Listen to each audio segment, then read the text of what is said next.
কিন্তু এটা মনে করতেছেন আপনার পার্সোনাল কোনো গাড়ি না, এটা কিন্তু পার্সোনাল কোনো গাড়ি না, এটা অ্যাকচুয়ালি একটা বাগি। আসসালামু আলাইকুম।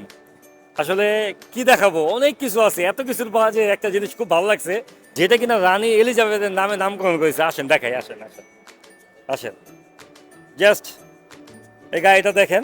Oh wow! এটা আকিজের।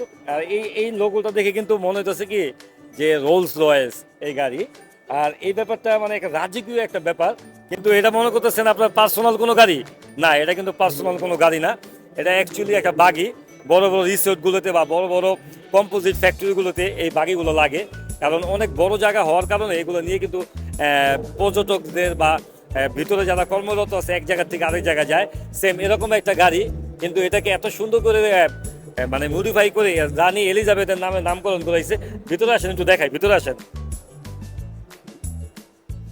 এই যে দেখেন, আমি বাগিতে বসে আছি, পিছনে কিন্তু তিনজন বসতে পারবে, এখানেও তিনজন বসতে পারবে। আর ড্রাইভিং সিটে যদি একজন বসে, সাথে আরো দুইজন বসতে পারবে। ব্যাপারটা কিন্তু আমার কাছে অনেক ভালো লাগছে। এই কারণে মেলায় এসে আমি সর্বপ্রথম আপনাদের সাথে এই বাগিটা নিয়েই শেয়ার করলাম। বাগিটা কেমন লাগছে অবশ্যই কমেন্ট করে জানাবেন।